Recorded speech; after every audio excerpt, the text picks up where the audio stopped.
Hi friends, welcome to Q&A episode number 149. Last Sunday Q&Aలో మీరు చాలామంది కామెంట్స్ అయితే చేశారు. వాటిలో కొన్ని ఇంట్రెస్టింగ్ కామెంట్స్ని పిక్ చేసి వీడియో అయితే రికార్డ్ చేస్తా ఉన్నా.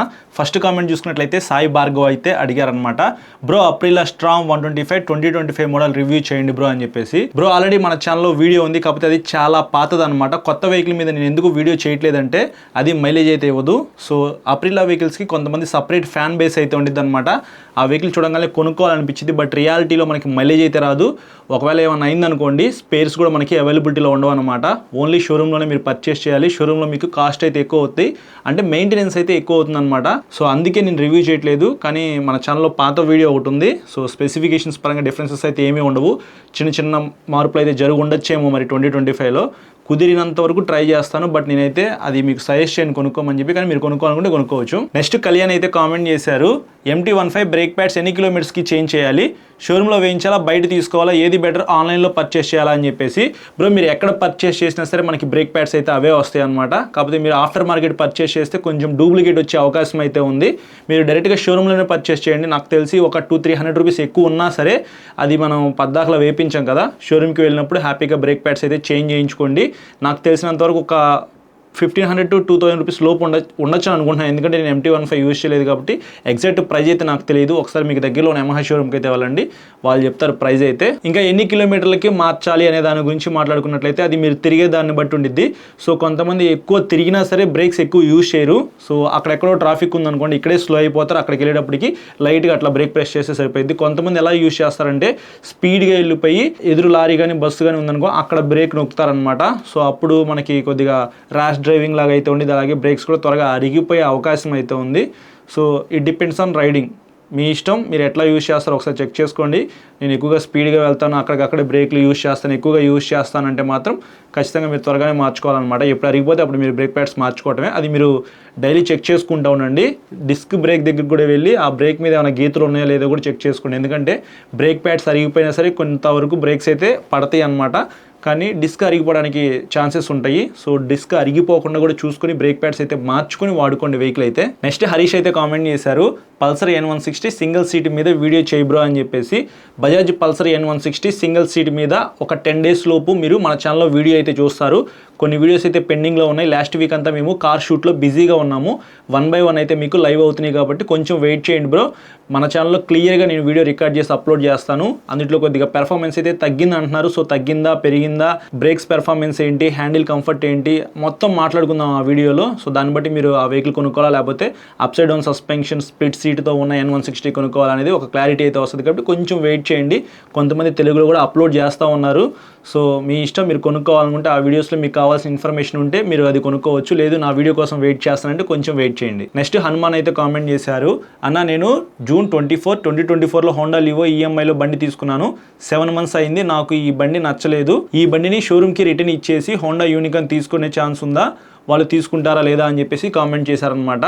సో మీ అందరికీ క్లియర్గా నేను ఒకటే చెప్తా ఉన్నా, కొద్దిగా లేట్ అయినా సరే, కొంచెం మనీ ఎక్కువ అయినా సరే మీరు వెయిట్ చేసి మీకు నచ్చిన వెహికల్ అయితే మీరు పర్చేస్ చేయండి. లేకపోతే మాత్రం ఇట్లాగే కొన్ని రోజులు సరిపోయిద్ది కదా, లేకపోతే నా దగ్గర ఈ డబ్బులే ఉన్నాయి నేను ఇదే కొనుక్కుంటానని చెప్పేసి మీరు కాంప్రమైజ్ అయ్యారనుకోండి, కొన్ని రోజుల తర్వాత ఇట్లాంటి ప్రాబ్లమ్సే మీరు నోటీస్ చేస్తారనమాట.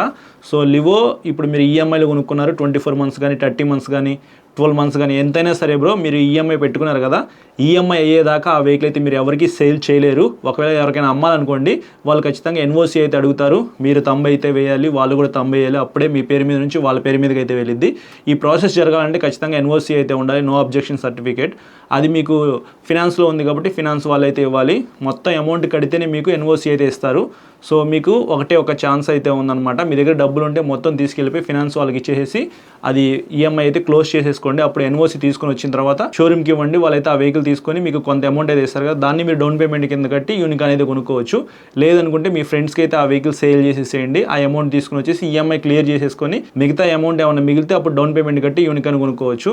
అంతేగాని మీరు ఆ వెహికల్ షోరూమ్కి ఇస్తే వాళ్ళైతే తీసుకోరు. ఖచ్చితంగా మీరు ఆ వెహికల్ని సేల్ చేయాలన్నమాట, లేకపోతే ఈఎంఐ అయితే క్లియర్ చేయాలి. నెక్స్ట్ చిన్న లక్కీ అయితే కామెంట్ చేశారు, భయ్య మీరు వెస్పా స్కూటర్ గురించి సజెషన్ చెయ్యరు ఎందుకు, అసలు వెస్పా స్కూటర్ కొనొచ్చా, నేను కొనుక్కుందాం అనుకుంటున్నా అని చెప్పేసి. బ్రో నేనైతే 4 years వెస్పా స్కూటర్ అయితే యూజ్ చేశాను. ఆల్రెడీ మన ఛానల్లో వీడియోస్ ఉన్నాయి, మైలేజ్ ఎంత వస్తుంది, ప్రోస్ అండ్ కాన్స్ ఏంటి, అసలు ఈ వెహికల్ కొనుక్కోవచ్చా లేదా అని చెప్పేసి నేను కొన్ని వీడియోస్ అయితే రికార్డ్ చేసి అప్లోడ్ చేశాను. ఒకసారి ఆ వీడియోస్ చూడండి, మీరు కొనుక్కోవాలనుకున్న ఆలోచన కూడా పోయిద్ది.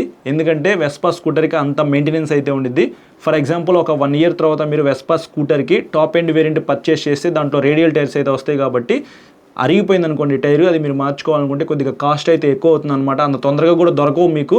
2 కంపెనీలు తయారు చేస్తూ ఉండిద్ది. అందులో మంచి కంపెనీ ఎంఆర్ఎఫ్ అనమాట. సో 2300 2400 కూడా ఉండిద్ది అనమాట. సో షోరూమ్కి వెళ్తే 2000 రూపాయలనే మీరు టైర్ అయితే పర్చేస్ చేయొచ్చు. ఒక స్కూటర్కి 2000 రూపాయలు పెట్టి టైర్ పర్చేస్ చేయడం అంటే చాలా ఎక్కువ అనమాట. జూపిటర్ కానీ, యాక్సిస్ కానీ, యాక్టివా కానీ ఇట్లాంటి వెహికల్స్కి మీకు 1300 నుంచి 1600 రూపీస్ లోపే మీకు బ్యాక్ సైడ్ కానీ ఫ్రంట్ కానీ టైర్ అయితే వస్తుంది. సో వెస్పాకి అయితే అంత కాస్ట్ ఉండిద్ది అనమాట. మిగతా ఏవి పోయినా సరే కొద్దిగా ఎక్స్పెన్సివ్ అయితే ఉంటాయి వెస్పా స్కూటర్స్ అయితే. అప్రిల్లా కానీ వెస్పా స్కూటర్స్ కానీ మెయింటెనెన్స్ పరంగా కొద్దిగా ఎక్కువ అయితే ఉండిద్ది, కానీ ఇంజన్ రిఫైన్మెంట్ అయితే స్మూత్గా ఉండిద్ది. మీరు ఈజీగా 100 kilometers వెళ్ళినా సరే మీకు వైబ్రేషన్స్ అయితే ఏమీ ఉండవు. మిగతా స్కూటర్స్తో కంపేర్ చేసుకుంటే మీకు అప్రిల్లా వెస్పా స్కూటర్స్ ఇంజన్స్ అయితే చాలా బాగుంటాయి, బట్ మెయింటెనెన్స్ కూడా అలాగే ఉండిద్ది. వాటిని కొనాలన్నా సరే కాస్ట్ కూడా అలాగే ఉండిద్ది. మీకు ఆ వెహికల్ నచ్చింది, నేను కొనుక్కోవాలనుకుంటున్నాను అనుకుంటే సింపుల్గా వెళ్ళామా చూసామా కొనుక్కున్నామా అంతే. లేదు బ్రో మెయింటెనెన్స్ ఉండిద్ది, మళ్ళీ మైలేజ్ కూడా నాకు కావాలి, మెయింటెనెన్స్ తక్కువ ఉండాలనే ఆలోచనలు ఏమైనా ఉంటే మాత్రం అసలు మీరు కొనుక్కోవద్దు. ఒకసారి వీడియోస్ ఉన్నాయి కాబట్టి మన ఛానల్లో వాటిని చూడండి, మీకు క్లారిటీ వస్తుంది. నెక్స్ట్ టీచర్ అయితే కామెంట్ చేశారు, బ్రో ఎయిర్ ఫిల్టర్ కూడా చేంజ్ చేయాలా ఎగ్జాస్ట్ చేంజ్ చేస్తే. రీసెంట్గా royal Enfield interceptor 650 video record చేసి అప్లోడ్ చేశాను కదా, ఎగ్జాస్ట్ మోడిఫికేషన్ చేసింది, ఆ వీడియో కింద కామెంట్ అనమాట. సో మీరు ఎగ్జాస్ట్ చేంజ్ చేసుకుంటే ఎయిర్ ఫిల్టర్ మార్చుకోవాల్సిన అవసరం అయితే ఏమీ లేదు. ఒకవేళ మార్చుకుంటే మీకు కొంచెం పెర్ఫార్మెన్స్ అయితే పెరిగిద్ది. ఎగ్జాస్ట్ మార్చారు కాబట్టి కొద్దిగా పెర్ఫార్మెన్స్ పెరిగిద్ది ఆబ్వియస్లీ.